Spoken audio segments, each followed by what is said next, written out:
الحمدللہ رب العالمین والصلاة والسلام علی خاتم النبیین اما بعد فاعوذ باللہ من الشیطان الرجیم بسم اللہ الرحمن الرحیم۔ پڑھیے الصلاة والسلام علیک یا رسول اللہ وعلی آلک واصحابک یا حبیب اللہ۔ الصلاة والسلام علیک یا نبی اللہ وعلی آلک واصحابک یا نور اللہ۔ درود پاک پڑھنے کے بے شمار فضائل و برکات ہیں، کئی احادیث، کئی واقعات ہمیں فضائل درود میں ملتے ہیں، اور درود پاک کب کب کیسے کیسے کام آتا ہے یقیناً جب جب پڑھتے ہیں تو ایمان تازہ ہو جاتا ہے۔ ایک بڑی پیاری حدیث جو میرے شیخ طریقت امیر اہل سنت نے ایک بڑی پیاری کتاب لکھی ہے، میں آپ کو ریفر بھی کروں گا کہ وہ بکلیٹس ضرور حاصل کریں، اربعین عطار کے نام سے، جس میں آپ نے مختلف حدیثوں کو جمع کیا ہے۔ اربعین عطار کا والیوم نمبر 2 ہے، قسط نمبر 2 ہے، اور اس کا پیج نمبر 16 اور حدیث پاک نمبر بھی 16 ہے۔ دا بیوٹیفل حدیث۔ میں اگر اس حدیث کو بیان کرنے سے پہلے اگر ایک کوشچن کر لوں کہ ہم میں سے کون کون چاہتا ہے کہ اللہ پاک میرے دل کو روشن فرما دے؟ یقیناً ہر کوئی چاہتا ہے۔ کون مسلمان ہوگا جو نہ چاہے کہ میرا دل نورانی ہو جائے، میرا دل روشن ہو جائے؟ But what is the way to make your heart enlighten? کیسے ہمارا دل روشن ہوگا، کیسے نورانی ہوگا؟ تو آئیے انہی سے پوچھ لیتے ہیں جن کا دل رب نے نورانی بنایا ہے، جن کا دل کیسا تھا، مبارک دل کہ جس کو ایک بار نہیں، آپ کی حیات طیبہ میں 4 بار آپ کے دل مبارک میں نور کو داخل کیا گیا، سینے کو کھولا گیا۔ شق صدر جو ہے یہ نبی پاک کا معجزہ ہے۔ اور دل اقدس کیسا ہے کہ اعلیٰ حضرت لکھتے ہیں نا کہ تو جو چاہے تو ابھی میل میرے دل کے دھلیں، تو جو چاہے تو ابھی میل میرے دل کے دھلیں، کہ خدا دل نہیں کرتا کبھی میلا تیرا۔ وہ آقا فرما رہے ہیں، وہی فارمولہ دے رہے ہیں کہ دل روشن کیسے ہو سکتا ہے۔ ویری شارٹ اینڈ سویٹ حدیث پاک۔ نبی پاک فرماتے ہیں من اکثر الصلاۃ علی نور اللہ قلبہ، جو مجھ پر زیادہ درود شریف پڑھے گا اللہ عز و جل اس کا دل روشن فرما دے گا۔ یعنی کمال کا وظیفہ ہے کہ کتنے فوائد ہیں۔ اگر درود پاک کے کبھی بیٹھ کے لسٹ ڈاؤن کرے نا کہ کتنی برکتیں درود پاک کی، تو آپ کو شاید لسٹ بنتی چلی جائے گی۔ دنیا میں، آخرت میں، قیامت میں کون سا فائدہ ہے جو آپ چاہتے ہیں اور وہ درود پاک میں نہیں ہے؟ میں ایک چھوٹی سی سمری بیان کر دیتا ہوں۔ نیو ایئر ریزولوشنز پر بڑی بات ہوتی ہے کہ جناب یہ سال آپ کیسا گزارنا چاہتے ہیں، زندگی میں کیا بدلاؤ لانا چاہتے ہیں۔ تو لیٹس سٹارٹ فرام درود پاک، کیونکہ اگر میرا دل ہی روشن ہو جائے تو اس سے اچھا فیصلہ کیا ہوگا؟ دل ہی نورانی ہو جائے تو اس سے اچھا ڈیسیژن کیا ہوگا؟ تو اب ذرا اگر ہم کبھی، میں آپ کو ایک سوال کرنا چاہوں گا کہ کبھی بھی فارغ بیٹھے ہو نا تو ایک لسٹ بنائیں کہ what will you want in this دنیا at the time of death and at the time of hereafter, اور ان ہیئر آفٹر۔ آپ دنیا میں کیا چاہتے ہیں، مرتے وقت کیا چاہتے ہیں، اور آخرت میں کیا چاہتے ہیں؟ ایک مسلمان ہونے کی حیثیت سے کبھی آپ لسٹ ڈاؤن کیجئے گا جو آپ کی خواہشیں ہیں۔ کیوں سمجھ لے گلدستہ آپ کی طرف بڑھاتا ہوں، ہر جملے پر آپ سبحان اللہ بھی اللہ کے ذکر کی نیت سے کہتے جائیے گا تو انشاءاللہ جنت میں درخت بھی لگتا جائے گا۔ آپ اگر چاہتے ہیں کہ آپ کی عزتوں میں اضافہ ہو تو درود پاک پڑھیے۔ آپ چاہتے ہیں کہ آپ کی روزی میں برکت آ جائے، آپ درود پاک پڑھیے۔ آپ چاہتے ہیں چہرہ روشن ہو جائے اور دل نورانی ہو جائے تو درود پاک پڑھیے۔ آپ چاہتے ہیں آپ کی زبان میں تاثیر آ جائے، آپ کی باتیں لوگوں کو سمجھ آنے لگ جائیں، آپ کی باتیں دل میں اترنے لگ جائیں، آپ درود پاک پڑھیے۔ آپ چاہتے ہیں کہ جناب قرضے سے، پریشانی سے، ٹینشن سے آپ دور رہیں، بلاؤں سے دور رہیں تو درود پاک پڑھیے۔ آپ چاہتے ہیں کہ مرتے وقت نبی پاک کا دیدار نصیب ہو جائے تو درود پاک پڑھیے۔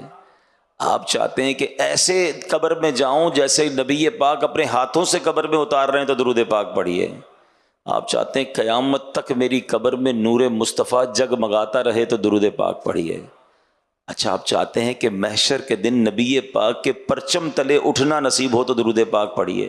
حوض کوثر پر جاؤں تو میرے آقا مجھے پہچان لیں تو درود پاک پڑھیے، اور آپ چاہتے ہیں حساب کتاب آسانی سے ہو جائے تو درود پاک پڑھیے، آپ چاہتے ہیں جنت میں آقا اپنے ساتھ لے جائیں تو درود پاک پڑھیے، مدینے جانا چاہتے ہیں تو درود پاک پڑھیے، اور نبی پاک کی دید کرنا چاہتے ہیں تو درود پاک پڑھیے۔ اب مجھے سچ بتاؤ، کچھ باقی رہ گیا ہے؟ ہاں؟ اب اس لسٹ میں اور کچھ باقی ہے جو آپ کو چاہیے تھا اور نہیں میں نے بیان کیا؟ دنیا میں مرتے وقت اور آخرت میں اور کیا چاہیے کسی مسلمان کو؟ کہ روزی میں برکت رہے، قرضوں میں ڈوبا نہ رہوں، پریشانیوں سے بچتا رہوں، عزتوں میں اضافہ ہو، دل روشن ہو جائے، مرتے وقت آقا کا دیدار ہو جائے، آقا جنت میں ساتھ لے جائے، واٹ ایور آئی نیڈ۔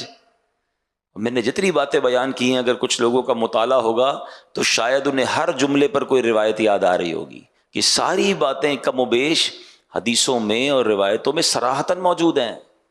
مجھے بتاؤ نا، اتنا کچھ ہو درود پاک میں اور پھر بھی میں درود پاک نہ پڑھوں، پھر بھی جناب فضول باتیں تو جتنی کروانی ہے کروا لیں، مگر میرے پورے ٹائم ٹیبل میں کوئی درود ٹائم نہ ہو۔ ایسا نہ کریں۔ Let's make a beautiful resolution, beautiful intention from today, کہ آج سے یہ نیت کر لو کہ انشاءاللہ اب روزانہ کثرت کے ساتھ درود پاک پڑھیں گے انشاءاللہ۔ یعنی زبان جو ہے نا، یقین کریں، میں آپ کو بلیو کریں، اگر جن کی عادت ہے یا جن کی جو عادت کریں گے وہ خود دیکھیں گے، اگر زبان ذکر و درود سے ترک کر دی نا آپ نے، آپ کے بہت سارے پرابلمز، کلیمٹیز خود ہی خود حل ہونا شروع ہو جائیں گے، کیونکہ اللہ کا ذکر رحمتیں لاتا ہے، نبی پاک کا ذکر رحمتوں کی برسات کرتا ہے، تو رحمت برسے گی تو ٹینشن دوری ہوگی نا، ٹھیک ہے نا؟ اللہ کا ذکر نہیں کرتے کچھ لوگ، پورا پورا دن گزر جاتا ہے، حالانکہ کتنی the best easy good deed, easiest good deed جو ہے، آسان ترین نیکیوں میں سے یہ نیکی ہے کہ بندہ ذکر الہی کرتا رہے، درود پاک پڑھتا رہے، بیٹھے بیٹھے نیکیاں مل رہی ہیں نا۔ آپ جاب کرتے ہوں گے، آپ کاروبار کرتے ہوں گے، جاتے ہیں آفس پر، کام کرتے ہیں، ٹائم دیتے ہیں، تب جا کے کچھ ارننگ ہوتی ہے، ادھر تو بیٹھے بیٹھے رحمتوں کی برسات شروع ہو سکتی ہے۔ کہیے سبحان اللہ، الحمدللہ، اللہ اکبر۔ میں نے جب یہ شروع کیا تو گھڑی میں 3:03 ہو رہے تھے فیضان مدینہ کی، ابھی بھی اتری ہیں، یعنی 1 منٹ بھی آگے نہیں بڑھی گھڑی، اور میں نے کیا کما لیا اور آپ نے کیا کما لیا؟ اللہ قبول فرما لے۔ حدیث پاک کا مضمون ہے، جو ایک بار سبحان اللہ کہے جنت میں درخت لگا دیا جاتا ہے، الحمدللہ پر جنت کا درخت ہے، اللہ اکبر پر جنت کا درخت ہے۔ اور آپ کو پتہ ہے تمام اذکار میں، تمام ذکر میں سب سے بڑا ذکر، افضل ذکر کون سا؟ افضل الذکر لا الہ الا اللہ، حدیث پاک ہے۔ اچھا، ہم سارے ہی مسلمان چاہتے ہیں، میں کئی بار اپنے بیان میں اس جملے کو ایڈ کرتا ہوں اور اسی نیت سے کرتا ہوں کہ نہ جانے کسی ایک کی بھی عادت پڑ گئی تو چلے مجھے بھی ثواب مل جائے گا۔ اگر میں آج یہ سوال کروں آپ سب سے، کون کون چاہتا ہے مرتے وقت کلمہ نصیب ہو؟ سب نے ہاتھ اٹھا لیا، اور کیوں نہ چاہے گا، مسلمان کی تو تمنا یہی ہے اللہ مرتے وقت کلمہ نصیب کرنا۔ کیوں؟ کیونکہ حدیث پاک میں بھی یہ مضمون ملتا ہے نا، کہ جس کا آخری کلام لا الہ الا اللہ ہوگا دخل الجنہ، وہ جنت میں داخل ہو جائے گا، ٹھیک ہے نا؟ لیکن ایک سوال ہے کہ مرتے وقت تو سارے چاہتے ہیں کلمہ پڑھنا، آج پورے دن میں کتنی بار کلمہ پڑھا ہے؟ پچھلے پورے ہفتے میں کتنی بار ہم نے کلمہ پڑھا ہے؟ یعنی جیتے جی کلمہ پڑھنے کے لیے تیار نہیں ہے، مرتے وقت سارے کلمہ چاہ رہے ہیں۔ بھائی روز پڑھیں نا، کوئی ایک تسبیح تو کلمے کی روز پڑھیں، افضل الذکر ہے، اور لا الہ الا اللہ کہنے پر بھی جنت میں درخت لگا دیا جاتا ہے۔ اور یاد رکھیے، جب بھی آپ برڈن میں ہوتے ہیں نا، زبان سے جملے ادا کرنا مشکل ہو جاتے ہیں۔ کبھی آپ کے سر میں درد ہو، بخار ہو، آپ کو بات کرنے کا جی نہیں چاہتا، کوئی آ کر بات کرے، آپ کہتے ہیں آج تھوڑا سا طبیعت ٹھیک نہیں، آج موڈ نہیں ہے بات کرنے، ایسا ہی نا، you don't want to speak whenever you feel tired اور whenever you feel sick. جب بھی بیمار ہوں گے، تکلیف میں ہوں گے، برڈن ہوگا، بات کرنا نہیں چاہیں گے۔ آپ کو پتہ ہے سکرات کا وقت تو سب سے زیادہ تکلیف کا وقت ہوگا۔ علماء کہتے ہیں اس دن زبان بھاری ہو جائے گی، اپنی زبان کو کلمے کا عادی بناؤ تاکہ سکرات کے وقت بھی کلمہ نکل جائے، زبان سے ادا ہو جائے۔ تو let's make a beautiful intention, آج نیت کر لیں کہ انشاءاللہ اب روزانہ اللہ اور اس کے رسول کا ذکر کروں گا انشاءاللہ، اور اس کے لیے وقت نکالیں، صرف نیت سے کام نہیں ہوگا، you have to make your schedule. اب آپ کہیں حضرت بزی لائف ہے، الگ سے ٹائم کہاں سے نکالیں؟ آپ اپنے ٹائم کے اندر ہی ٹائم نکال سکتے ہیں۔ بہت سارے ایسے ٹائم ہوتے ہیں جو فارغ ہوتے ہیں، آپ ڈرائیو کرتے وقت فارغ ہوتے ہوں گے، آپ ٹریول کرتے وقت، آپ کی ظاہر ہے اس وقت کوئی ایکٹیویٹی تو نہیں ہے نا، اس وقت ذکر کر لیں۔ آپ پلان کر لیں کہ جب بھی ٹریول کروں گا میری زبان درود پاک پڑے گی، ذکر اللہ کرے، تسبیح جیب میں رکھنا شروع کر دیں، گاڑی میں رکھنا شروع کر دیں۔ جب بھی واک کریں تو واکنگ ٹائم کو ذکر درود ٹائم بنا دیں، مزے کو مزہ آ جائے گا، آپ حیران ہو جائیں گے اتنے سارے ذکر اور اتنے سارے درود پڑھ لیں گے آپ. بس بات یہ کہ ذہن بننے کی دیر ہے کہ یار میں یہ چنک آف ٹائمز جو ہیں اس کو یوز کروں. آئیے میں آپ کو ایک بڑا کمال کا ایمان افروز واقعہ سناتا ہوں، اور یقین کریں یہ ہسٹوریکل واقعہ ہے، مگر اس میں آپ کو اسلام کی وسعت، نبی پاک علیہ الصلوۃ والسلام کا بڑا دل، اور پھر سبحان اللہ میرے رب کی رحمت کیسی ہے، یہ سب باتیں آپ کو اس واقعے سے سیکھنے کو ملیں گی. پہلے تو یہ آپ کو یاد ہونا چاہیے کہ سرکار دو عالم صلی اللہ تعالی وسلم کے امیر طیبہ، ٹھیک ہے نا، جو گئے مدینہ شریف تو سید الشہداء رضی اللہ تعالیٰ عنہ کی مزار پر حاضری دی ہوگی جبل احد پر. تو سید الشہداء سیدنا حمزہ رضی اللہ تعالیٰ عنہ کو جس نے شہید کیا، ٹھیک ہے، اس کا نام تھا وحشی. وہ ایک حبشی غلام تھے، اور ان کو آرڈر دیا تھا ایک خاتون نے کہ آپ نے جا کر حضرت حمزہ کو ٹارگٹ کر کے آپ نے شہید کرنا. ان کو اس خاتون کو بدلہ لینا تھا بدر کا. بدر کے مارکے میں حضرت حمزہ کے ہاتھوں بہت سارے غیر مسلم ہلاک ہوئے تھے، تو اب اس کا ریونج تھا. لیکن اس ریونج میں ایک اور کام ہوا کہ حضرت حمزہ کو شہید کرنے کے بعد معاذ اللہ آپ کے جسم کو کاٹا گیا اور آپ کے جگر کو بھی چبایا گیا. اور یہ نبی پاک علیہ الصلوۃ والسلام کے لیے بہت تکلیف دہ تھا. ایک تو پیارے آقا بہت کلوز تھے حضرت حمزہ رضی اللہ تعالیٰ سے، اور جب یہ معاملہ ہوا تو آپ بڑی غمگین ہو گئے، بہت آنسو نبی پاک کی آنکھوں سے بہے، اور نبی پاک بہت یاد فرماتے. اتنا پیار تھا کہ پیارے آقا علیہ الصلوۃ والسلام کونین کے والی ہوتے ہوئے کم و بیش ہر ہفتے حضرت حمزہ رضی اللہ تعالیٰ عنہ اور شہداء احد کی مزار پر کرم فرمانے کے لیے تشریف لاتے تھے. ابھی آپ غور کریں کہ نبی پاک کسی کی قبر پر چلے جائیں تو پھر تو اس پر رحمتوں کی برسات کا عالم کیا ہوگا. تو اتنا کلوز ریلیشن، لیکن وسعت قلبی، معافی اور درگزر اور اسلام سے محبت دیکھیں. اچھا یاد رہے کہ اس خاتون نے بھی، وحشی نے بھی پھر اسلام قبول کر لیا. اب یہ دونوں صحابی ہیں، تو اب ہم ان کے بارے میں کوئی مائنس بات نہیں کریں گے. جب اللہ رسول نے معاف کر دیا تو ہم کون ہوتے ہیں بات کرنے والے. مگر میں بتانے کے لیے کہہ رہا ہوں کہ کتنا بڑا معاملہ تھا یہ. لیکن ہوا کیا کہ نبی پاک علیہ الصلوۃ والسلام نے اپنا ایک قاصد بھیجا، اپنا ایک نمائندہ بھیجا. کس کے پاس؟ وحشی کے پاس، جو اس وقت ایمان نہیں لائے تھے، کہ وحشی کو جا کر اسلام کی دعوت دو. اب آپ غور کریں کتنی بڑی مہربانی تھی. معاف تو کر دیا، مگر کسی کو کفر سے نکال کر اسلام میں داخل کر دینا اس پر کتنا بڑا احسان ہے. اس کی تو آخرت بن جائے گی نا. تو جب نبی پاک علیہ الصلوۃ والسلام کے جو نمائندہ تھے وہ وحشی کے پاس پہنچے اور ان کو اسلام کی دعوت دی، تو انہوں نے بڑا کمال کا ذکر کر دیا. وہ کہتے ہیں کہ قیامت کے دن اس کا عذاب دگنا کر دیا جائے گا اور وہ ہمیشہ اس میں رہے گا. میں نے تو سارے کام کیے ہیں، میں نے تو یہ سارے کام کیے، میں قتل بھی تو کیا تھا نا، حضرت حمزہ کو ہی شہید کر دیا تھا، اور باقی سارے کام تو میں نے تو یہ سارے کام کیے، تو آپ مجھے اسلام کی دعوت کیسے دے رہے ہیں؟ میرے لیے کوئی رخصت ہے؟ میں اسلام قبول بھی کر لوں اور بخشا بھی نہ جاؤں تو پھر کیا فائدہ اسلام قبول کرنے کا؟ آپ سوچیں نیگوشیشن ہو رہی ہے، حالانکہ یہ وہ شخصیت ہے جنہوں نے نبی پاک کے چچا کو شہید کیا ہے. قاصدائے کہتے ہیں وحشی تو یہ کہہ رہے ہیں یا رسول اللہ کہ میں نے تو یہ سارے غلط کام کیے ہیں، تو میرے لیے کوئی رخصت ہے کہ نہیں ہے؟ اللہ اکبر. تو اب کیا ہوا؟ سبحان اللہ. اب اللہ کریم کی بارگاہ سے ایک آیت نازل ہوتی ہے. قرآن میں یہ آیت نازل ہوتی ہے الا من تاب وآمن وعمل عملا صالحا.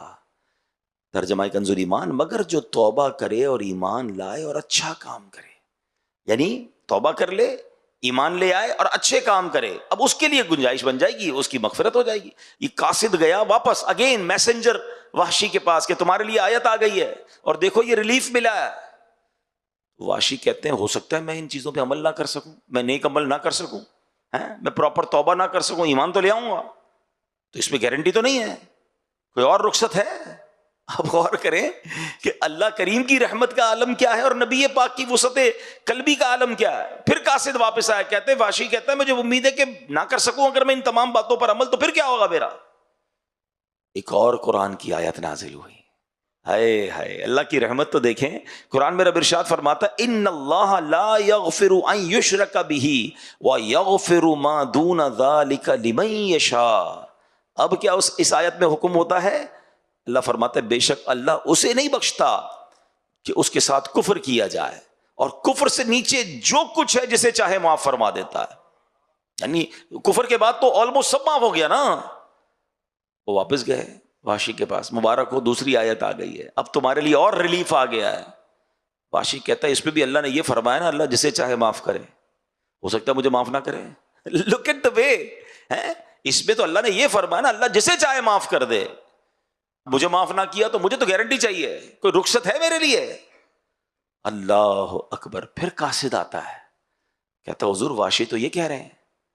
اللہ اکبر. اب قرآن کی ایک اور آیت نازل ہوتی ہے. اب ذرا یہ آیت سنیے گا، میرے رب کی مہربانی دیکھیں.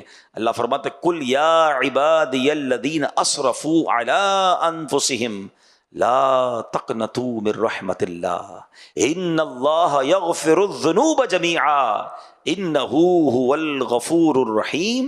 اللہ فرماتا ہے تم فرماؤ اے میرے وہ بندوں جنہوں نے اپنی جانوں پر زیادتی کی، اللہ کی رحمت سے نا امید نہ ہو، بے شک اللہ سب گناہ بخش دیتا ہے، بے شک وہی بخشنے والا مہربان ہے. خود اعلان ہو گیا کہ رحمت سے مایوس نہیں ہونا ہے، اللہ سب بخش دیتا ہے. اب واشی کے پاس پھر قاصد گئے، third time. Look at the way of نیکی کی دعوت آف اسلام، کہ کسی طرح بندہ مسلمان ہو جائے. اب واشی کہتے ہیں ہاں اس میں گارنٹی ہے، یہ جو آیت ہے اس میں گارنٹی. وہ مسلمان ہو گئے. جب وہ مسلمان ہوئے ان کے ساتھ کچھ ساتھی تھے وہ بھی مسلمان ہو گئے. اب صحابہ کرام علیہم رضوان نے بڑا پیارا نبی پاک سے سوال کیا، حضور یہ جو آفر، یہ جو رخصت، یہ جو ریلیف قرآن پاک میں آیا ہے صرف وحشی کے لیے یا ہمارے لیے بھی ہے؟ نبی پاک فرماتے ہیں یہ تمام مسلمانوں کے لیے ہے. آئے ہائے ساڈا بھی کم ہو گیا نا. آپ ذرا غور کیجئے کہ یہ آیت کریمہ کتنی کمال کی، اور اس پورے واقعے میں کتنے لیسن ہیں. میں کہوں ہم میں سے کوئی ایسا نہیں ہے جس کو کسی نے ایسی تکلیف دی ہو. پاسبل ہی نہیں ہے نا کہ ایسے کیسے تکلیف کو دے جو حضرت وحشی کی طرف سے نبی پاک کو پہنچی تھی. مگر دل اقدس دیکھیں، معافی دیکھیں، درگزر دیکھیں کہ نہ صرف معاف کر دیا بلکہ اسلام قبول کرنے کے لیے قاصد بھیجا. اور وہ ریکوائرمنٹ کرتے رہے، وہ آرگیومنٹ کرتے رہے، نیگوشیشن کرتے رہے. اور پیارے آقا ان کے لیے ریلیف کوئی نہ کوئی صورت بن جائے. کیا ہم ایسا کبھی سوچ سکتے ہیں؟ ہم کیا کسی تکلیف دینے والے کو معاف کرتے ہیں؟ کیا ہم درگزر کرتے ہیں؟ غور کیجئے. ہمارے بہت سارے پرابلمز کی ایک بڑی وجہ یہ ہے کہ ہم ریونج لینے کا سوچتے ہیں. ہم بعض اوقات انتقام کی آگ میں جلتے ہیں. اور یہ امید انتقام کی آگ جو تھی نا لگی ہوئی کہاں ہوتی ہے؟ ادھر. انتقام تو پتہ نہیں کب لیں گے لیکن یہ روز جلاتی ہے. نہ سونے دیتی ہے، نہ جاگنے دیتی ہے، نہ جناب سکون دیتی ہے. خود ہی آگ لگا لی اپنے دل میں. اگر اس آگ کو بجھا دوں تو کتنا ریلیف ہو جائے گا، کتنا سکون ہو جائے گا. ٹینشن ہی نہیں رہی نا، مجھے بدلے ہی کسی سے نہیں لینا ہے، مجھے میرے دل میں کسی کے لیے نیگیٹو ہے ہی نہیں. اور آپ بلیو کریں، ہمیں ملتے ہیں کبھی کبھی کچھ لوگ کہتے ہیں یار نیند نہیں آتی، سکون نہیں ہے، میں نیند کی گولیاں کھا کے سوتا ہوں، یا رات کو سوتا ہوں تو دماغ چلتا رہتا ہے، سوچتا رہتا ہے. کیونکہ حسد والا خود ہی جلتا ہے. حسد چیز ہی ایسی ہے کہ مجھے جس سے حسد ہو گیا، جب اس کو ترقی ملے گی مجھے تکلیف ہوگی، اس کو عزت ملے گی مجھے تکلیف ہوگی، وہ مشہور ہو جائے گا مجھے تکلیف ہوگی، پیسے والا ہو جائے گا مجھے تکلیف ہوگی، وہ مزے کر رہا ہے اور میں رو رہا ہوں مجھے تکلیف ہو رہی. کمال کی بیماری ہے کہ جس سے حسد ہے وہ انجوائے کر رہا ہے، اور وہ جتنا انجوائے کر رہا ہے اتنا مجھے تکلیف ہو رہی ہے. تو مجھے کیوں پالنی ہے ایسی بیماری بھائی؟ ٹھیک ہے نا، جو مجھے ہی تکلیف دے رہی ہے. اس کو کہتے ہی جیلسی ہے، جلن ہی ہے اس میں. اچھا افسوس کی بات ہے دنیا میں بھی جلتا ہے، آخرت میں بھی جلے گا. اتنی خطرناک بیماری. حدیث پاک میں آتا ہے حسد نیکیوں کو ایسے کھا جاتا ہے جیسے آگ لکڑی کو کھا جاتی ہے. اب سردیوں میں لوگ لکڑی جلاتے ہیں، کیا ہوتا ہے تھوڑی دیر بعد لکڑی فنش، ختم، راخ. ایسی نیکیاں ختم. اتنی مشکل سے نیکی کروں، نماز پڑھوں، سردی میں وضو کر کے نماز پڑھوں، یا روزے رکھوں، یا تلاوت کروں، یا صدقہ خیرات دوں، اور حسد کر کے سب جلا دوں، تو مجھ سے بڑا بے وقوف کون ہوا بھائی؟ تو آلویز ٹرائی ٹو انڈرسٹینڈ کہ جس کو سکون سے نیند نہیں آتی نا، یا تو وہ بدگمان ہے کسی کے بارے میں، نیگیٹو سوچتا ہے، یا اس نے حسد پال لیا ہے، یا ریونج ہے اس کے دل میں، بدلے کی آگ میں جل رہا ہے، اس کو نہیں آئے گی نیند. آپ دل سے سب نکال دو، کلین کر دو، یقین کرو ایسی نیند آئے گی کہ مزے کو مزہ آ جائے گا. جب مجھے کسی سے ٹینشن ہی نہیں ہے، مسلمان کی خوشیوں میں خوش ہونا شروع کر دیں. حسد کا اپوزٹ پتہ ہے کیا ہے؟ کہ آپ کو پتہ چلے نا یار کسی کو ترقی ملی، آپ انجوائے کریں، یا اللہ ماشاء اللہ سبحان اللہ، اللہ اس کو اور دے، اللہ اس کو اور نواز، مجھے بھی دے دے. دیکھیں یہ دعا کرنے میں کوئی حرج نہیں ہے کہ اللہ تو نے اس کو دیا ہے مجھے بھی دے دے. یہ تو میرے رب کے خزانے بھرے ہوئے ہیں نا، وہ اس کو دے سکتا ہے، آپ کو بھی دے سکتا ہے. لیکن یہ جو تمنا ہوتی ہے نا کہ اس کا چھین کے مجھے مل جائے، یا مجھے نہ ملے مگر یہ برباد ہو جائے، یہ حسد ہے، حرام، جہنم میں لے جانے والا کام. اچھا پھر اس کی جو کانسیکوینسز ہے نا وہ بڑے خطرناک ہے. نیند ہی نہیں آئے گی، ٹینشن بہت ہے، دل جل رہا ہے. اور پیارے آقا سب کو معاف کر رہے ہیں، ایسے شخص کو بھی معاف کر رہے ہیں. تو اب میں اور آپ اس واقعے سے پہلے تو یہ سیکھیں کہ ہم نے معاف کرنا ہے، درگزر کر. دیکھیں we are with in human beings, ہم انسانوں کے درمیان جی رہے ہیں نا، انسان سے خطا ہو جاتی ہے. آپ اگر باس ہیں، ایچ او ڈی ہیں، تو آپ کے کسی ساتھ کام کرنے والے سے مسٹیک ہو جائے گی. آپ شوہر ہیں تو بیوی بچوں سے مسٹیک ہو جائے گی. والدین ہیں تو بچوں سے مسٹیک ہو سکتی ہے. آپ کوئی کہیں بھی ہیں، آس پاس کے لوگ مسٹیک کریں گے. اچھا میں خود بھی تو کرتا ہوں نا، آپ بھی تو کرتے ہیں. آپ دوسروں کی مسٹیک یاد کر رہے ہیں، اپنی مسٹیک کیوں بھول رہے ہیں بھائی؟ آپ کی مسٹیک پکڑنے والا کوئی اور ہے، مگر آپ دوسروں کی مسٹیک چھوڑ نہیں پا رہے. نہ کریں ایسا. اور یہاں میں بڑی ایک باریک سی بات کہہ کر آگے نکل جاؤں گا. ہم سب کی ایک دعا ہوتی ہے اور اچھی دعا ہے، اور خاص طور پہ جب شب قدر آتی ہے تو سبھی دعا کرتے ہیں، اللہم انک عفو کریم تحب العفو فاعف عنی. اس کا معنی پتہ ہے آپ کو؟ میننگ بڑا پیارا معنی ہے. اور بلکہ چلیں یہ مشورہ بھی دیتا ہوں، whenever you try to recite any of Arabic supplication، جب بھی آپ کسی عربی دعا کو پڑھیں اس کی میننگ ضرور سمجھا کریں، پھر مزہ ہی اور آئے گا. آپ مانگ کیا رہے ہیں آپ کو ہی نہیں پتا. آپ کسی جگہ پر آپ اپلیکیشن دے رہے ہیں، کوئی کہے کیا لکھا ہے، بولے مجھے نہیں پتا. تو بھی کیسی اپلیکیشن ہے بھائی؟ آپ کو ہی نہیں پتا کیا مانگنا ہے. اپلیکیشن پڑھتے ہیں، سمجھتے ہیں، نہیں سمجھ آتا ٹرانسلیٹ کرتے ہیں. اب تو چیٹ جی پی ٹی پتہ نہیں کدھر کدھر سے ٹرانسلیٹ ہو جاتا ہے. تو بھائی دعا کا بھی تو معنی سمجھو نا، کیا مانگ رہے ہو اللہ سے. آپ بلیو کریں جس دن عربی دعائیں سمجھ آنے لگ گئی آپ کو مزے کو مزہ آ جائے گا، کیونکہ اس میں جو فصاحت ہے، اس میں جو بلاغت ہے، اس میں جو رقت ہے، اللہ اکبر. یہ میرا موضوع نہیں ہے، ورنہ اس پر پھر کبھی بات کریں گے کہ عربک دعاؤں کا ایسنس کیا ہے اور اس کا لطف کیا ہے کہ اس کو سمجھ کے پڑھیں. بہرحال اس دعا پر آتے ہیں. اچھا یہ دعا بھی نبی پاک علیہ الصلوۃ والسلام نے بیان کی ہے، حدیث پاک کی دعا ہے. بی بی عائشہ صدیقہ رضی اللہ تعالی عنہا نے پیارے آقا سے پوچھا تھا نا کہ حضور شب قدر کو پالوں تو کیا پڑھوں، تو نبی پاک نے دعا بتائی تھی. سبحان اللہ. اللہ کے حبیب بتائیں کہ اللہ سے ایسے مانگو، اس سے اچھی دعا کون سی ہوگی؟ ڈائریکٹ کوشچن آنسر مل گیا نا. آپ کہتے ہیں نا پیپر آؤٹ ہو جائے، پیپر آؤٹ ہی تو کر دیا نبی پاک نے. جس سے مانگنا ہے اس سے یہ ایسے مانگ لو، رب کے حبیب بتا رہے ہیں. لیکن اس دعا کے معنی کیا؟ اللہم انک عفو، اے اللہ تو معاف کرنے والا ہے، تحب العفو، معافی کو پسند کرتا ہے، فاعف عنی، مجھے بھی معاف کر دے.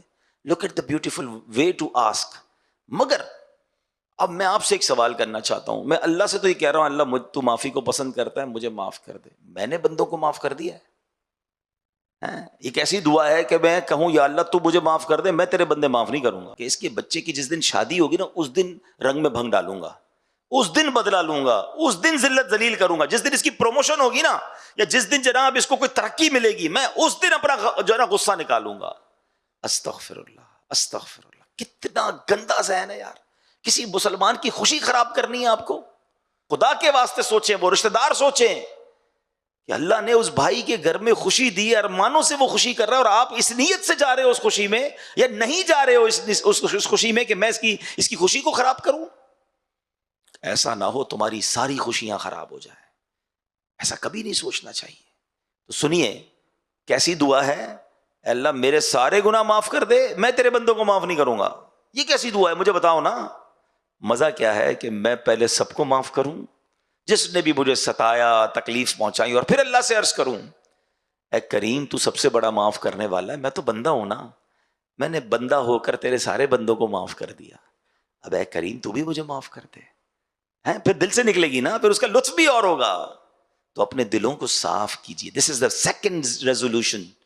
ایک دوسری اچھی نیت کہ دل صاف ہونا چاہیے، دل کلین ہونا چاہیے. یہ حسد، بدگمانی، لیگ پولنگ، یہ بہت سارے اداروں میں چل رہا ہوتا ہے. یار یہ کیوں ترقی کر رہا ہے، اس کو کیوں ترقی مل رہی ہے. دیکھیے یاد رکھیں، پتہ نہیں کیوں ہمارا یہ مائنڈ سیٹ بن جاتا ہے کہ اس کی ترقی میری ترقی میں رکاوٹ ہے. ایسا نہیں ہے، ہر بندہ اپنا نصیب لے کر آتا ہے یار. ایک سمندر ہے، سمندر میں کیا مچھلی کو راستہ ڈھونڈنا پڑتا ہے کہ یہ مچھلی ہٹے گی تو مجھے راستہ ملے گا؟ اتنا بڑا سمندر ہے اللہ کی رحمت کا، اس کو بھی تیرنے دو، آپ بھی تیرے. آپ اپنے بلبوتے پر آگے بڑھے نا، اس کو پیچھے کر کے آگے کیوں بڑھنا ہے؟ وہ کہتے نہیں وہ اصل میں اس نے وہ چاپلوسی کی تھی، تو اس نے وہ شکایت کی تھی، تو اس نے فلاں کام کیا تھا، اس لیے وہ آگے بڑھ گیا. اور یار آپ ان چیزوں کو چھوڑ دینا، آپ کے نصیب میں جو آپ کو مل کر رہے گا. آپ اللہ کی رحمت سے نا امید کیوں ہوتے ہیں؟ اصل میں حسد کی ایک بیسک وجہ پتہ کیا ہو جاتی ہے؟ مثال کے طور پہ میں ایک ایگزامپل دیتا ہوں. ماشاءاللہ کافی سارے لوگ بیٹھے ہیں. اگر میں ہمارے یہاں ذمہ دار اسلامی بھائی کو 100,000 کے نوٹ دوں اور میں کہوں یہاں سے بانٹنا شروع کریں. اب اس وقت 100 سے زیادہ اسلامی پہ بیٹھے ہیں، مثال دے رہا ہوں، کافی سارے ہیں. یہ یہاں سے شروع کریں، ہزار ہزار کا سب کو نوٹ دیں. اب میں نے اعلان بھی کر دیا کہ 100 نوٹ ہیں، 1,00,000 روپے ہیں جناب، سب میں ہزار ہزار بانٹ دیں. تو ادھر بیٹھنے والا کوئی بندہ سوچ سکتا ہے کہ یار یہ جو بھائی 100 نوٹ بانٹیں گے تو یہاں کی تو باری نہیں آئی، ختم ہو جائیں گے. تو وہ ہو سکتا ہے یہاں سے کھڑا ہو اور آگے جا کے لائن توڑ کر اپنا 1,000 روپے لے لے، کیونکہ میری باری میں تو ختم ہو جائیں گے ان کے پاس. اول تو ایسا کرنا نہیں چاہیے، لیکن لاجیکلی تو سمجھ آتا ہے نا کہ ہیں 100 نوٹ، بندے 200 ہیں. اچھا ان کے پاس 100 ہیں تو باقی کو ٹینشن ہو رہی ہے. اللہ کے پاس تو محدود نہیں ہے نا، اس کے خزانے تو بھرے ہوئے ہیں نا. ہم یہ کیوں سوچتے ہیں کہ اس کو ملنے سے پہلے مجھے مل جائے ورنہ ختم ہو جائے گا؟ نہیں ختم ہوگا. اس کریم کے خزانے بھرے ہوئے ہیں، وہ جب سے دنیا بھری بانٹ رہا ہے. اللہ سے یہ کہو نا، اللہ تو اس کو دے رہا ہے مجھے بھی دے دے. جو اس کو دے سکتا ہے وہ آپ کو بھی دے سکتا ہے. عزت اس کو دی آپ کو بھی دے سکتا ہے، شہرت اس کو دی آپ کو بھی دے سکتا ہے، دولت اس کو دی آپ کو بھی دے سکتا ہے. اللہ سے مانگو نا، اس کا چھیننا کیوں ہے، اس کا برباد کیوں کرنا ہے؟ یہی وہ مسٹیک ہے جو ہمیں سمجھ نہیں آ رہی، اور ملتا بھی نہیں ہے. میں آپ کو صحیح بتاؤں، مانگنے سے مل جاتا ہے، اللہ کی بارگاہ میں مانگنے سے مل جاتا ہے، بندے سے چھیننے سے ملتا نہیں ہے. ساری دنیا کوشش کر لے نا کسی کو گرانے کی، اور رب نے عزت رکھی ہے، کوئی نہیں بگاڑ سکے گا اس کا. ہاں سب مل کے گرانے کی کوشش کر لیں، اللہ نے عزت رکھی ہے، اس کو عروج ہی ملنا ہے، اس کو ترقی ملنی ہے. وَتُعِزُّ مَن تَشَاءُ وَتُذِلُّ مَن تَشَاءُ بِيَدِكَ الْخَيْرُ. اللہ کے ہاتھوں میں. یہ میں ہوتا کون ہوں کسی کی عزت گرانے والا، کسی کی دولت چھیننے والا، کسی کا رزق لے لوں؟ ہو ہی نہیں سکتا. یہ ادھر بٹھا لیں، میرے نصیب کا کوئی چھین نہیں سکتا، اور میرے نصیب میں نہیں وہ مجھے کوئی دے بھی نہیں سکتا. جو ہے وہی ملنا ہے، تو مانگو نا اللہ سے، خیر والی دعا کریں.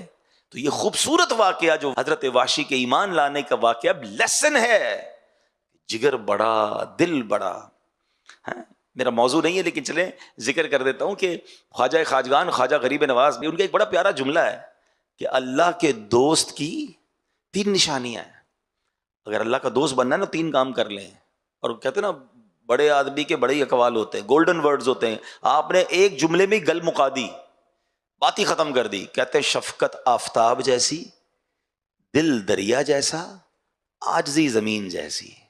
واللہ میں کہتا ہوں میں اور کوئی بیان نہ کروں، صرف اس ایک جملے کو میں اور آپ سمجھ کر عمل شروع کر دینا، اپنا سیشن کمپلیٹ ہے. کیا فرماتے ہیں؟ شفقت آفتاب جیسی. یعنی شفقت کیا ہوتی ہے؟ پیار، محبت. آفتاب کس کو کہتے ہیں؟ سورج کو. سورج صبح نکلتا ہے تو ڈسکریمنیشن کرتا ہے کہ جناب آج جو ہے میں صرف مسلمانوں کو روشنی دوں گا، غیر مسلم کو نہیں دوں گا. آج صرف اللہ کے فرما برداروں کو دوں گا، نافرمانوں کو نہیں دوں گا. آج پیسے والوں کو روشنی ملے گی، غریبوں کو نہیں ملے گی. آج آبادیوں کو روشنی ملے گی، جنگلوں کو نہیں ملے گی. Not at all. شفقت پوری دنیا کو روشنی دیتا ہے بلا کسی ڈسکریمنیشن کے. ایسا ہی ہے. اور ہم کیا کرتے ہیں؟ ہماری مسکراہٹ بھی بڑی قیمتی ہے، جاننے والوں کو ہی دیں گے، جس کو جانتے نہیں اس کے آگے مسکراتے بھی نہیں ہیں، بلکہ ملاقات شیک ہینڈ بھی نہیں کرتے. شیک ہینڈ بھی اسی سے کرے گی جس کو جانتے. نماز پڑھنے حالانکہ مسجد میں گئے ہیں، مگر جس کو نہیں جانتے اس کو نہیں. خاص طور پہ اگر کوئی غریب کپڑوں والا ہے اسے تو ملے گا ہی کوئی نہیں. یہ کیا ہو گیا؟ اخلاق تو سب کے ساتھ ہونے چاہیے نا. ہاں ہمارے الگ الگ چہرے ہیں کچھ لوگوں کے. اپنی آفس پہ بڑے با اخلاق، اسمائلی فیس، کسٹمر سروس پہ کام کر رہا ہوں نا، اپنے کسٹمر کے ساتھ بڑے بڑے سافٹ مینر ہوں گے. یہی بندہ جب گھر جاتا ہے تو ببر شیر بن جاتا ہے. گھر والے ساری ٹینشن میں جب بندہ یہ گھر جاتا ہے، بھائی ایمرجنسی آ جاتی ہے کچھ لوگوں کے گھر میں، جلدی کھانا ریڈی کرو، گرم کرو ورنہ خیر نہیں ہے. روٹی گرم نہیں ہوئی تو ڈانٹ پڑے گی، چائے ٹھنڈی ہو گئی تو ڈانٹ پڑے گی، استری نہیں ہوئی تو ڈانٹ پڑے گی، جوتے پالش نہیں تو خیر نہیں. بندہ کہ بندہ گھر میں آیا، انسپیکٹر آیا ہے. حالانکہ حدیث پاک کا مضمون ہے کہ تم میں بہترین وہ ہے اپنے گھر والوں کے ساتھ بہترین ہے. اور پھر نبی پاک اپنے بارے میں فرما رہے، سن لو میں تم سب سے زیادہ اپنے گھر والوں کے ساتھ بہترین ہوں. مگر ہم ہیں ایسے. اچھا پھر گھر والوں بھی کیٹیگرائز کر دیا نبی پاک علیہ الصلوۃ والسلام نے. اس میں بھی ون آف دا ٹاپ کون ہے؟ کہ ایک بار پیارے آقا علیہ الصلوۃ والسلام کی بارگاہ میں ایک شخص آیا، کہتے حضور میرے سب سے زیادہ اخلاق کی حقدار کون ہے؟ فرمایا تیری ماں. کہ حضور اس کے بعد؟ فرمایا تیری ماں. کہ تھرڈ ون، تیسرا کون حضور؟ فرمایا تیری ماں. پھر کہتے حضور اب کون؟ فرمایا تیرا والد. ہائے ہائے ہائے. ایک اور خوبصورت بات بتاؤں، علماء نے اس حدیث کو بڑا خوبصورت انٹرپریٹ کیا ہے، بڑی پیاری اس کی شرح بیان کی ہے. وہ کہتے ہیں نا ہم خود ہی حدیث سمجھ لیں گے، خود ہی قرآن سمجھ لیں گے. بھائی ہمارے پاس وہ علم نہیں ہے جو علماء کرام اور مفسرین اور شارحین کے پاس ہے. مشکل کتابوں کو آج بھی پڑھنے کے لیے استاد چاہیے ہوتا ہے. اگر یہی کتابوں سے پڑھ کے علم کرنا آسان ہوتا تو چلیں آج سے MBBS کی کتابیں خود ہی پڑھ لیں, ڈاکٹر بن جائیں اور آپریشن شروع کر دیں. ہر آپریشن یوٹیوب پر بھی موجود ہے, ہر آپریشن کتاب میں بھی لکھا ہوا ہے. اٹھائیں چھری, اٹھائے کاٹے, کاٹ دے بندہ کہ نہیں بھائی کتاب سے آپریشن نہیں ہوتا, پریکٹس سے ہوتا ہے, ٹیچر چاہیے.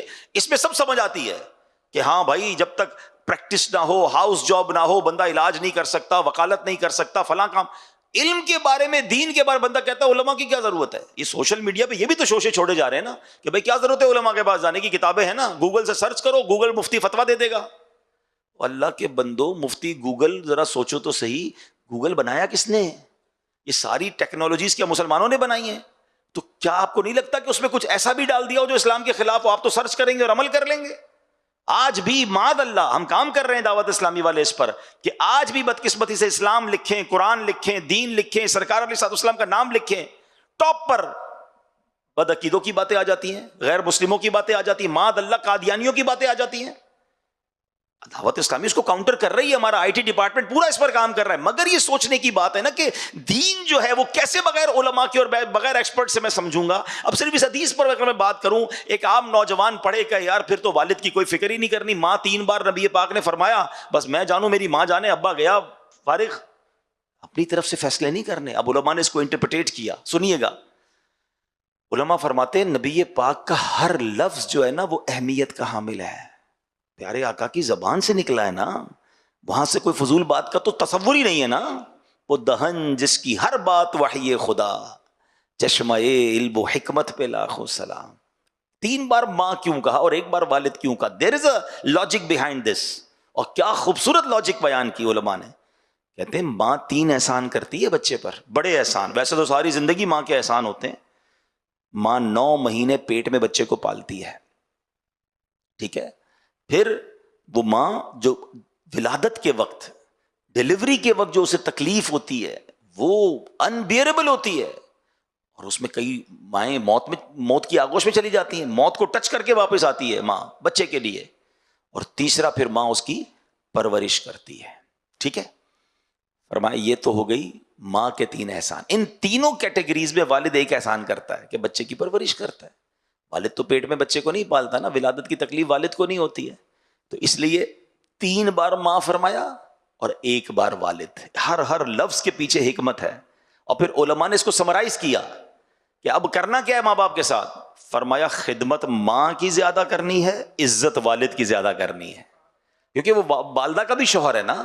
ماں سے زیادہ عزت والد کی کرنی ہے, مگر خدمت جو ہے دونوں میں ملا کر وہ والدہ کی زیادہ کری. مگر نا come again to the point کہ الگ الگ چہرے ہیں نا. شفقت سب کے لیے آفتاب جیسی نہیں ہے. دوست کے لیے آدھی رات کو حاضر. کوئی دوست ہمیں رات کو فون کرے یار ذرا موٹر سائیکل خراب ہو گئی, کہیں گاڑی خراب ہو گئی, رات کو 3 بجے پہنچ جاتے ہیں دوست کے پاس. میں نہیں کہتا دوستوں کے ساتھ اچھا برتاؤ نہیں ہونا چاہیے, مگر کبھی رات کو دیر سے امی ابو کوئی کام کہہ دیں, دوائی لانی ہو, کوئی خدمت کرنی, امی ابھی ٹائم نہیں ہے, تھکا ہوا ہوں, سونا ہے, صبح آفس جانا ہے. تو بتاؤ نا یہ کیا کیٹیگری ہے. پریورٹی کس کو دینی تھی؟ ماں باپ کو, فیملی کو, پھر بار والوں کی باری آنی تھی. تو خیر خواجہ صاحب کا جملہ آج میں چاہوں گا اب یاد کر کے جائیں, شفقت آفتاب جیسی. دوبارہ ریپیٹ کر لیں, شفقت آفتاب, دل دریا جیسا. اب دل دریا جیسا سے کیا مراد ہے کہ آپ نے دیکھا ہوگا جو دریا ہے, کبھی کسی دریا پر کوئی بورڈ دیکھا ہے کہ جناب اس دریا میں صرف منرل واٹر آ سکتا ہے, آبشار کا پانی آئے گا, بارش کا پانی آئے گا, نو گندا پانی ایٹ آل نہیں. دل دریا جیسا ہونا چاہیے. آپ کی حوصلہ افزائی کرنے والے بھی ہوں گے, آپ کو اپریشیٹ کرنے والے بھی ہوں گے, اور آپ کو کرٹیسائز کرنے والے بھی ہوں گے. زندگی میں یہ ہوتا رہتا ہے, یاد رکھیے گا. اگر آپ نے, میں بڑی ویژنری بات کرنے جا رہا ہوں, یہ آپ کو آفس میں بھی کام آئے گی, فیملی میں بھی کام آئے گی, محلے میں بھی کام آئے گی, اور دین کے کاموں میں بھی کام آئے گی, کہ اگر بڑا کام کرنا ہے نا تو جگر بڑا کر لو, دل بڑا کر لو. جو خواجہ صاحب نے فرمایا دل دریا جیسا کر لو, تو آپ کامیابی پاؤ گے. آپ بات بات پر اگر ناراض ہونے والے ہیں کہ یار اس نے دل توڑ دیا, اس نے جناب ڈسکریج کر دیا, ساتھ تو دیتا کوئی نہیں ہے, کون کرے بھائی کام, تو پھر آپ کچھ بھی نہیں کر سکتے ہیں. آپ کام کریں گے تو محبت کرنے والے بھی ملیں گے, کچھ کرٹیسائز کرنے والے بھی ملیں گے. چل سب کو لے کے چلیں, برداشت کریں. نبی پاک نے کیا کیا تھا؟ پیارے آقا جب اسلام کی دعوت پیش کی, نبی پاک کے تو اپنے مخالف ہو گئے تھے نا, فیملی ممبر مخالف ہو گئے، ساری زندگی نبی پاک کے گن گانے والے. آپ کو پتا ہے پیارے آقا کا سٹیٹس کیا تھا؟ اسلام کا اعلان کرنے سے پہلے آپ سب سے بڑے لوگوں کی امانت رکھنے والے تھے. امین کہتے تھے لوگ، اور اپنے پیسے رکھواتے تھے، اپنی چیزیں رکھواتے تھے. اتنا بھروسہ تھا نبی پاک پر. اور اللہ اکبر، آپ نے اللہ کا نام لینا تو کیا شروع کیا، آپ کی اپنی فیملی ممبر آپ کے خلاف ہو گئے، جان کے پیاسے ہو گئے. تو نبی پاک بھی کہہ دیتے کہ بھائی کیا ضرورت ہے، اتنی مخالفت ہو رہی ہے، میں جانوں اللہ اللہ کرتا رہوں گا ساری زندگی. وہ تو ہادی تھے، وہ تو پیمبر تھے، وہ تو اللہ کا پیغام لے کر آئے تھے، ڈٹے رہے. کتنی تکلیفیں، پتھر مارے گئے طائف میں، میرے آقا نے تو ہمت نہیں آ رہی. اچھا پھر سارے انبیاء کی ہسٹری پڑھیں نا، حضرت نوح کی ہسٹری پڑھیں، حضرت موسیٰ کی پڑھیں، حضرت عیسیٰ، سب کو تکلیف ہوئی ہے، سب کو ستایا گیا. اچھا پھر اولیاء کرام کی ہسٹری پڑھ لیں. ہم خواجہ غریب نواز کا ذکر کر رہے ہیں، ہندوستان آئے تو کیا ریڈ کارپٹ ملا تھا آپ کو؟ Everybody become enemy of him. کوئی بیٹھنے نہیں دیتا تھا، کوئی پانی نہیں پلاتا تھا، کوئی جناب بات نہیں سنتا تھا. مگر پھر and of the day result کیا آیا؟ ڈٹے رہے نا، ہمت میں رہے، دل دریا جیسا تھا.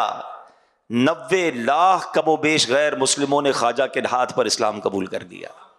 دس از دا ریزلٹ. یہ کب ملتا ہے؟ جب دل دریا جیسا ہو. اتنا سا دل ہو تو کچھ نہیں ہوتا. کئی لوگ نیکی کا کام شروع کرتے ہیں، کہتے ہیں کوئی ہمت توڑ دے کہ میں نہیں کرتا، بھائی کوئی ساتھ ہی نہیں دیتا، آج کل نیکی کا زمانہ ہی نہیں ہے. وہ نہیں کر سکتے. بالکل اسی طرح کاروبار میں بھی آپ کے ساتھ ہوگا. آپ کاروبار کریں، آپ کہیں نئی آفس کھول لیں، نیا ویژن لے کر نکلیں، لوگ ڈسکریج کریں گے. کچھ لوگوں کا کام ہی یہی ہوتا ہے یار، کوئی بات نہیں، ان سے الجھنے میں بھی ٹائم ضائع نہیں کرنا چاہیے. یہ بھی پرابلم ہے. یا تو ان سے لڑنے لگ جائیں گے، مجھے کیوں ایسا کہا. اب جتنی دیر آپ ان سے لڑ رہے ہیں نا، آپ کا کام رک گیا ہے. وہ تو چاہتا یہی تھا. کبھی روڈ پر چلتے ہوئے کتے کو جواب دیا آپ نے؟ آپ جا رہے اور کتا بھونکنا شروع کر دیا، آپ کہ میں بھی رک کے اس کو بھونک کے جواب دوں گا، جب تک یہ چپ نہیں ہوگا میں بھی چیختا رہوں گا. اور کتا تو موج پہ آ جائے گا، چلو بھائی میرا ساتھی مل گیا، کمپیٹیٹر مل گیا. عقل مند کیا کرتے ہیں؟ کتے کا کام بھونکنا، اپنا کام منزل. وہ رستہ نہیں رکتا. یہی ویژن جس دن آپ کو مل گیا نا، کہ اگر آپ نے کوئی ٹارگٹ پہ پہنچنا ہے تو اپنی منزل کی طرف چلتے رہیں. آپ کو پھول دینے والے بھی ملیں گے، آپ کو کانٹے بچھانے والے بھی ملیں گے، لیکن اگر منزل کی طرف آپ چلتے رہے، اور اگر اللہ کی رضا کے لیے کام ہو رہا ہے، اللہ کی رضا ساتھ ہے، نیت اچھی ہے، ایک وقت آئے گا یہ کانٹے بچھانے والے بھی پھول دینے والے بن جائیں گے. اللہ بندوں کو راضی کر دیتا ہے. ایسا ہی تو ہوا نا اولیاء کرام کے ساتھ. کیا ہوا؟ پہلے سارے مخالف تھے، آج سارے ہی چاہنے والے. مجھے بتاؤ نا، خواجہ صاحب ہمارے نہ خاندان کے ہیں، نہ ہم نے کبھی دیکھا ہے، ہم میں سے کئی اجمیر گئے بھی نہیں ہیں، کوئی خونی رشتہ بھی نہیں ہے، مگر ادھر بستے ہیں خواجہ ہمارے ہیں. امام حسین ہم میں سے کئی تو ہو سکتا ہے سیدوں، مگر بہت سارے نہیں ہیں. مگر امام حسین سے پیار کیسا ہے یار، اپنے بچے قربان کر دے بندہ امام حسین کے نام پر، کربلا والوں کے نام پر. کیوں؟ انہوں نے اللہ کو راضی کیا، انہوں نے رب کو راضی کیا، رب نے سب کو راضی کر دیا. ٹارگٹ یہ ہونا چاہیے. ہم سب کو راضی کرنے کے چکر میں رب کو ناراض کر دیتے ہیں. تو اگر آپ نے بڑا کام کرنا ہے نا، تو دل، ریپیٹ کریں گے، دل دریا جیسا، شفقت آفتاب جیسی، دل دریا جیسا. تیسرا جملہ سنو، خواجہ صاحب کہتے ہیں اللہ کا دوست جو ہوتا ہے نا، اس کی 3 نشانیاں. تیسری نشانی فرماتے عاجزی زمین جیسی. ہاں ابھی کس پہ بیٹھے ہو آپ اور میں؟ زمین پر بیٹھے نا، ہمارے پیروں تلے زمین ہے. اچھا زمین پر سجدہ بھی کوئی کرتا ہے، خوش ہوتی ہوگی زمین، مگر زمین پر برائی بھی کر رہا ہے. مگر زمین سب کے لیے بچھی ہوئی ہے. زمین کو کوئی گھاس بھی لگا رہا ہے، اس پہ پھول بھی اگا رہا ہے، اس کو بھی زمین موقع دے رہی ہے. اور زمین پر کوئی گندگی کر رہا ہے، زمین اس کو بھی کچھ نہیں کہہ رہی ہے. عاجزی اللہ کو بڑی پسند ہے. عاجزی بچ جائے کہ دانا خاک میں مل کر گلے گلزار ہوتا ہے. جب بھی آپ نے پھل والے درخت دیکھے ہوں گے نا، پھلدار درخت، جس درخت پر پھل لگتے ہیں نا وہ آلویز جھکتا ہے. جتنے پھل لگتے جائیں گے وہ نیچے آتا جائے گا، اکڑ کے نہیں کھڑا ہوتا. اگر آپ بھی چاہتے ہیں نا آپ کو پھل لگ جائے، جھکنا شروع کر دیں، عاجزی شروع کر دیں، ہمبل رہیں. کبھی یہ نہ کہیں یہ میں نے کیا ہے، میری ہوشیاری سے آگے بڑھا ہوں جناب، میری اسٹڈیز نے مجھے یہاں تک پہنچایا، میرے تجربے نے، یہ میرے فیصلے نے مجھے ترقی دی. کچھ لوگ کہتے نظر آتے ہیں بھائی یہ میرا کمال ہے. کبھی مت سوچنا میرا کوئی کمال نہیں ہے، سب میرے رب کی مہربانی. مجھ سے زیادہ ہوشیار لوگ پریشان ہیں، مجھ سے زیادہ جناب انٹیلیجنٹ لوگ ہمارے سے بہت نیچے ہیں. یہ اللہ نے مجھ جیسے کمزور آدمی کو یہاں تک پہنچا دیا. ہمیشہ یہ ذہن میں ہونا چاہیے، ہر حال میں اللہ کا شکر ادا کرنا چاہیے. تکبر جو ہے نا وہ بربادی لاتا ہے. بتائیے نا، دنیا میں سب سے پہلا گناہ کیا ہوا تھا؟ The very first sin on this universe کیا تھا؟ تکبر ہی تو تھا. شیطان نے کیا کیا تھا؟ حضرت آدم کو سجدہ نہیں کیا تھا نا. کیا پرابلم تھی؟ پراؤڈ. انا خیر من، کیا کہا تھا اس نے اللہ کی بارگاہ میں؟ اللہ میں اس سے بہتر ہوں. خلقتنی من نار وخلقتہ من طین، اے اللہ مجھے آگ سے بنایا، اس کو مٹی سے بنایا، میں اس سے بہتر ہوں۔ ایک تکبر کیا۔ شیطان شروع سے ہی اللہ کا نافرمان نہیں تھا، اس کا نام عزازیل تھا، فرشتوں کا استاد تھا۔ اس کے چہرے کا نور چھین لیا گیا، اس کی عبادتیں برباد کر دی گئیں، اس کو لعنتی قرار دے دیا اللہ کی بارگاہ سے، جہنم کا حقدار ہو گیا وہ۔ Now I have a big question in front of all of you۔ ایک بار پراؤڈ کرنے والے کا یہ حال ہوا ہے؟ جو روز پراؤڈ کرتا ہو، جو روز تکبر کرتا ہو، نہ کریں ایسا۔ ہاں ہم کہہ رہے ہوتے ہیں، بہت سارے لوگ کہہ رہے ہوتے ہیں میں اس سے بہتر ہوں۔ شیطان نے بھی تو کہا تھا انا خیر من، میں اس سے بہتر ہوں۔ کوئی کہتا ہے میں پڑھا لکھا ہوں، یہ جاہل ہے۔ میں ایکسپیرینسڈ ہوں، یہ ان ایکسپیرینسڈ ہے۔ میں خوبصورت ہوں، اس کے چہرہ کا رنگ اچھا نہیں ہے۔ میں مالدار ہوں، یہ غریب ہے۔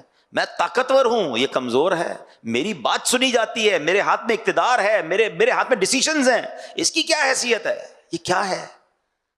پھر بتاؤ نا تکبر کی تعریف کیا ہے؟ What is the meaning of proud? تکبر کی تعریف ہی یہی ہے کہ بندہ اپنے آپ کو دوسرے سے بہتر سمجھے، اس کو حقیر جانے۔ یہ تو صبح شام ہو رہا ہے، ہر بندہ ہر دوسرا آدمی تکبر کر رہا ہے اور اس کو احساس ہی نہیں کہ وہ کتنا بڑا گناہ کر رہا ہے۔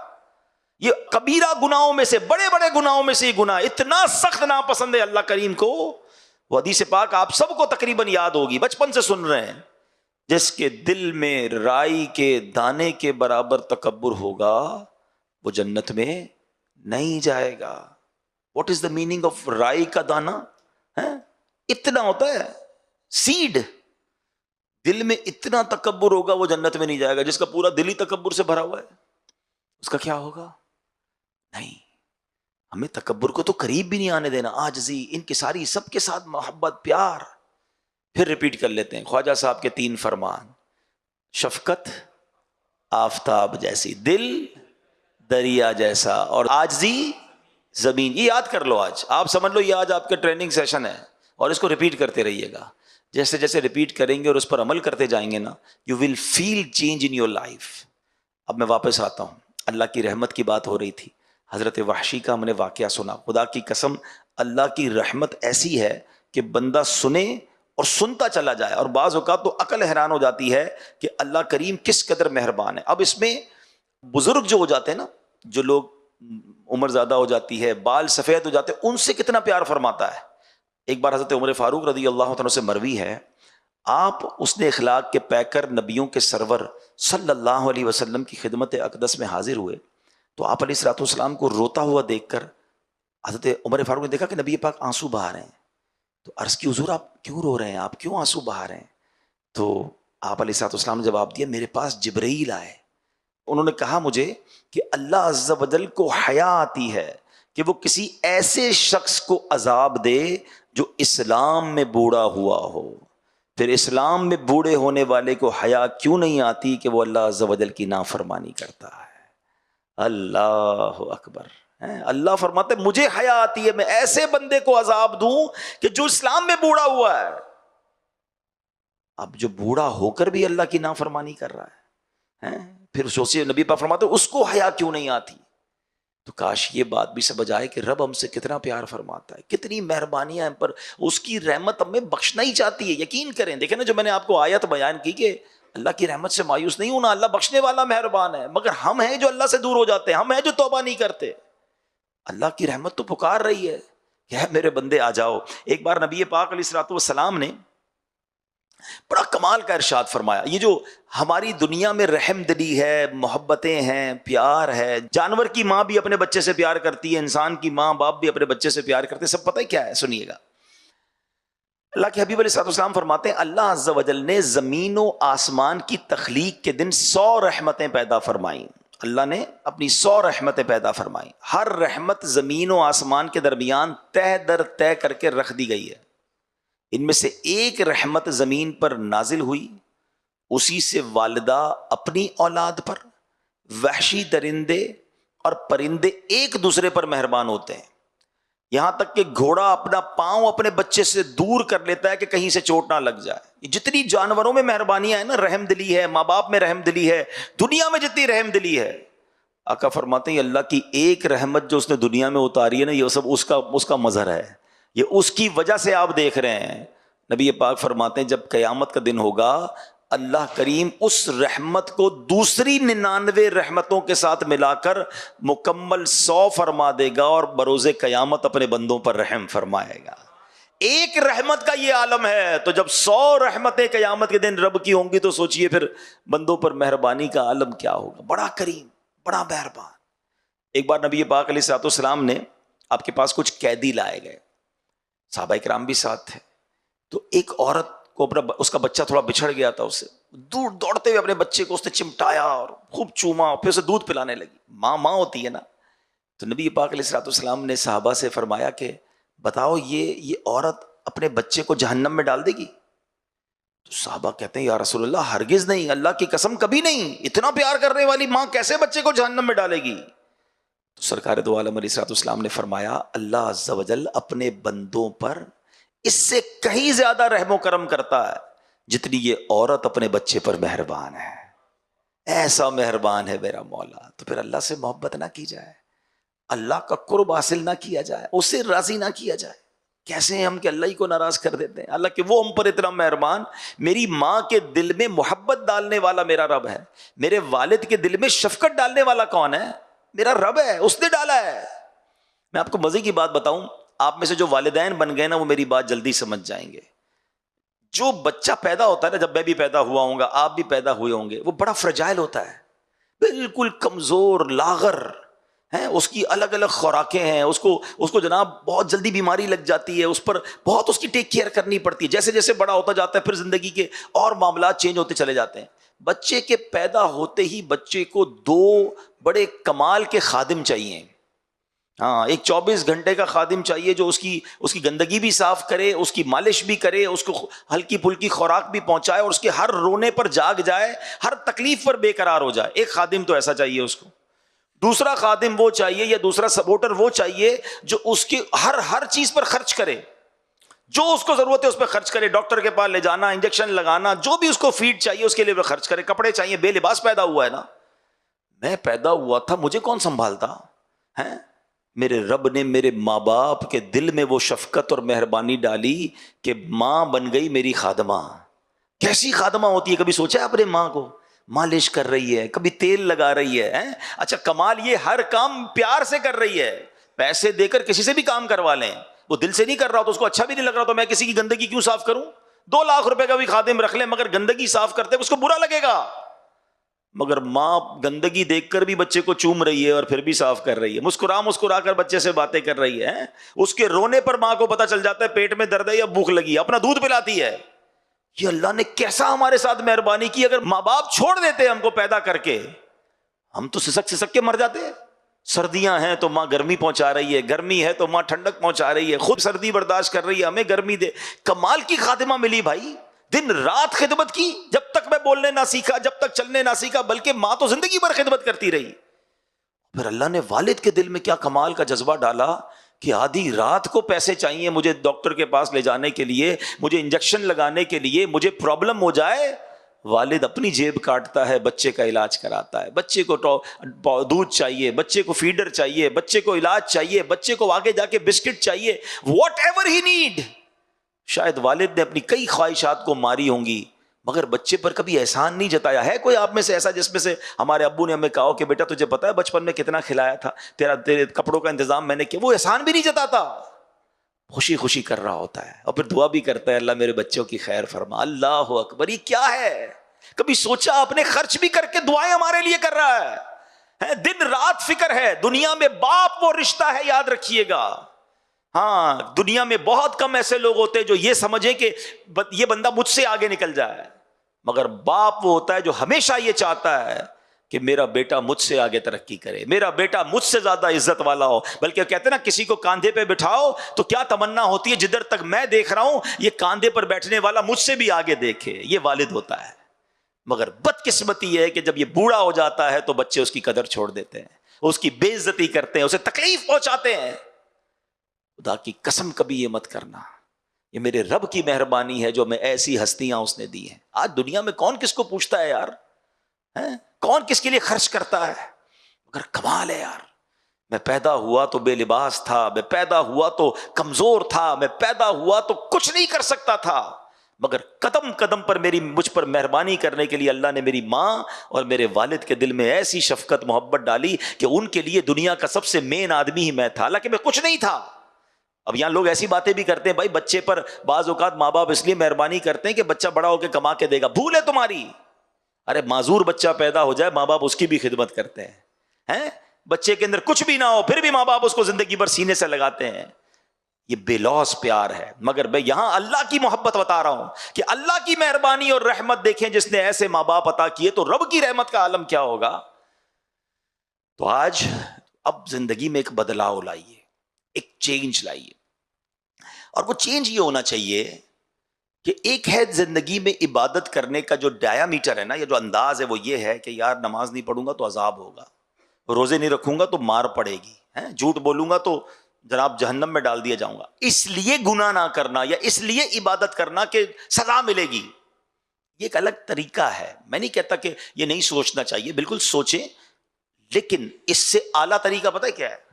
کہ بندہ اس لیے عبادت کرے کہ میں رب کو ناراض نہیں کرنا چاہتا، میں اللہ سے پیار کرتا ہوں۔ جس سے پیار ہو نا اس سے ناراض نہیں کرتے، جس سے پیار ہو اس کی ہر بات مانتے ہیں۔ آپ کو اپنے بچے سے پیار ہے، آپ بچے کی کتنی باتیں مانتے ہیں، بچے کو ناراض نہیں کرنا چاہتے۔ جس کو اپنی فیملی سے پیار ہے وہ فیملی کے لیے بہت بڑی بڑی قربانیاں دے رہے ہوتے ہیں۔ تو جس رب نے مجھے بنایا، جس کے مجھ پر اتنے احسان، جس سے بخشش لینی میں نے، جو مہربان مولا، وہ ناراض نہ ہو جائے، یہ خیال نہیں ہونا چاہیے۔ یقین کریں جس دن آپ نے عبادت اس نیت سے کرنی شروع کی نا کہ رحمان کا حکم ہے اس لیے نماز پڑھ رہا ہوں، میرا رب راضی ہو جائے گا، میں اس لیے عبادت کر رہا ہوں، میں گناہ اس لیے نہیں کر رہا کہ میرا کریم مولا ناراض ہو جائے گا۔ یہ جو محبت میں گناہ چھوڑنا ہے نا اور محبت میں عبادت کرنی ہے، اس کا لطف ہی اور ہے۔ ڈر کے عبادت کرنی ہے اور ڈر کے گناہ چھوڑنا ہے، یہ بھی میں نہیں کہتا غلط ہے۔ سزائیں اسی لیے بیان کی جاتی ہیں کہ بندہ گناہ کی طرف نہ جائے، اور جہنم برحق ہے، عذاب برحق ہے۔ وہ رحمان بھی ہے تو وہ قہار بھی ہے۔ مگر میں آپ کو ایک اعلیٰ درجہ بتا رہا ہوں کہ پیار ایسا ہو جائے اللہ سے، محبت ایسی ہو جائے کہ اس کی محبت میں گناہ کرنے کو جی نہ چاہے، اس کی محبت میں اس کی نافرمانی کرنے کو جی ہی نہ چاہے۔ ایسا دل میں قرار اور پیار ہو جائے کہ بس بندہ ذکر الہی کرتا رہے کہ اپنے محبوب کا ذکر کر رہا ہوں۔ کائنات میں اگر سب سے زیادہ کسی سے ہمیں پیار کرنا ہے نا تو وہ اللہ کریم ہے۔ اپنے رب سے محبت کیجیے، اور جب آپ محبت کریں گے نا پھر دیکھیں وہ کریم کیسے خزانے، کیسی رحمتیں عطا فرماتا ہے۔ لیکن آج ایک اور بات، ڈیفینیشن آف ایمان بھی سمجھ کے جائیے۔ ایمان کس چیز کا نام ہے؟ خوف اور امید کے درمیان کی شے کا نام ہے۔ کچھ لوگ ادھر چلے جاتے ہیں، اتنے بے خوف ہو جاتے ہیں، بھائی اللہ رحمان ہے، معاف کرنے والا، وہ گناہ پہ ہی گناہ کیے جا رہے ہیں، یہ بھی غلط ہے۔ اور کچھ لوگ اتنے ڈر جاتے ہیں کہ میری تو بخشش ہی نہیں ہوگی، مایوس ہو جاتے ہیں، یہ بھی غلط ہے۔ درمیان میں رہنا ہے، خوف بھی رہے، امید بھی رہے، رحمت کے خیال سے مسرور بھی رہوں، اور جہنم یاد آئے تو غمگین بھی ہو جاؤں، اور اللہ سے توبہ بھی کرتا رہوں۔ ایک بہت خوبصورت اسی بات کو مولا علی شیر خدا کرم اللہ تعالی وجہ الکریم نے اپنے بیٹے کو بڑی پیاری نصیحت کی۔ اب یہ ذرا غور سے سن لیں، اور یہ احیاء العلوم میں امام غزالی نے تحریر فرمایا کہ اے بیٹے، اللہ تعالیٰ سے ایسا خوف رکھو کہ تمہیں گمان ہونے لگے کہ تمام اہل زمین کی نیکیاں لے کر اس کی بارگاہ میں پیش ہوں گا تو بھی وہ قبول نہیں کرے گا۔ یہ خوف کی لیول ہونا چاہیے۔ اور اللہ تعالیٰ سے ایسی امید رکھو کہ تم سمجھو کہ اگر سب اہل زمین کی برائیاں لے کر اس کی بارگاہ میں جاؤ گے تو بھی تمہیں بخش دے گا، وہ ایسا رحمان ہے۔ تو یہ دونوں چیزیں دماغ میں ہوں گی نا تو لائف بڑی خوبصورت گزرے گی۔ تو اللہ کرے کہ آج ہم ایک اچھی خوبصورت ابتدا کرنے میں کامیاب ہو جائیں کہ آج سے اپنے رب سے دل و جان سے محبت کریں گے، اس کی اطاعت کریں گے، اس سے پیار کریں گے۔ اور پھر آخر میں جب بہت ساری پلاننگز آپ کرتے ہیں تو میرا ایک اور مشورہ ہے، اللہ سے محبت اور رسول پاک علیہ الصلوۃ والسلام سے محبت کا ایک خوبصورت انداز یہ بھی ہے، بلکہ علماء نے پیارے آقا علیہ الصلوۃ والسلام کا یہ حق بھی لکھا کہ حق ہے نبی پاک کا امتی پر کہ ان کے روضے کی زیارت کو جایا جائے۔ تو اگر نیو ایئر پلان کرنا ہے، پورے سال کا پلان کرنا ہے، تو لوگ ٹریول بھی پلان کرتے ہیں، آپ میں سے بہت سارے ہیں جو ہالیڈے پہ جاتے ہیں، تو اپنے اس سال میں ایک پلان کریں کہ پہلے تو جن پر حج فرض ہو گیا ہے وہ حج فرض ہو جائے نا، پھر تاخیر نہیں کرنی چاہیے۔ ہاں، کیونکہ نبی پاک کی ایک حدیث بڑا ڈرانے والی ہے جس کا مضمون ہے کہ جو حج جس پر فرض ہو گیا ہو استطاعت کے باوجود حج نہ کرے تو مجھے کوئی پرواہ نہیں کہ وہ یہودی ہو کر مرے یا نصرانی ہو کر مرے، یعنی اس کے ایمان پر خاتمہ نہ ہونے کا خوف ہے، جس پر حج فرض ہے اور وہ حج تاخیر کیے جا رہا ہے. اگر حج فرض ہو گیا وداؤٹ اینی ڈیلے اسی سال حج کر لیں، اور اگر حج فرض نہیں ہے، آپ حج کر چکے ہیں، تو at least once in a year Makkah مدینے کا پلان کیا کریں. ہاں اچھا، ہمارا کام تو پلان کرنا ہے نا. ہو سکتا ہے یہاں کچھ تو ایسے ہوں گے جو افورڈ کر سکتے ہیں اور کچھ ایسے ہیں جو افورڈ نہیں کر سکتے، لیکن میرا اور آپ کا کام نہیں. افورڈ کرنے والے بھی نہیں جا سکتے، بلاوا نہ آئے تو پیسے والے بھی نہیں جا سکتے. میں نے کئی دیکھے اربوں پتی ہیں، نہیں دیکھا تو مدینہ نہیں دیکھا، ساری دنیا دیکھی. کئی ایسے ہیں جو رہنے کو گھر نہیں ہے اور کئی بار مدینہ دیکھ لیا ہے. کہاں کا منصب، کہاں کی دولت، قسم خدا کی ہے یہ حقیقت، جنہیں بلایا ہے مصطفیٰ نے وہی مدینے کو جا رہے ہیں. تو let's plan for Mecca, let's plan for Medina, let's plan for عمرہ. اللہ توفیق دے تو رمضان میں عمرہ کریں. حدیث پاک کا مضمون ہے جس نے رمضان میں عمرہ کیا گویا اس نے میرے ساتھ حج کیا. ہاں تو اللہ سے محبت کا یہ تقاضا، واقعی محبت الہی بڑھ جاتی ہے. کعبہ دیکھ کر جو کیفیت بنتی ہے وہ تو نیکسٹ لیول ہے نا، بندہ سوچ بھی نہیں سکتا وہاں جا کے جو اس کی فیلنگز بنتی ہیں. تو کعبے کا دیدار، طواف، سعی، اور پھر اس کے بعد سبحان اللہ چلو دیکھیں وہ بستی جس کا رستہ دل کے اندر ہے، تو مدینے کی حاضری. تو اس سال میں یہ بھی ایک پلان آپ کے ساتھ ہونا چاہیے. ہالیڈے ٹرپ پر پتہ نہیں کہاں کہاں جا رہے ہوتے ہیں. سچی بات یہ ہے کہ اس سے اچھا کون سا سفر ہوگا؟ دنیا دیاں سفراں تو بندہ تھک بھی تے جاندا ہے، نالے اک بھی تے جاندا ہے، پر سفر مدینے دا ہر وار بڑا سونا. جتنی بار کرے مدینے کا سفر جو ہے وہ بور نہیں کرتا، وہ اور ماشاءاللہ کیفیتیں بنتی ہیں اور برکتیں ملتی ہیں. اللہ پاک عمل کرنے کی توفیق عطا فرمائے. آمین بجاہ النبی الامین صلی اللہ علیہ وسلم.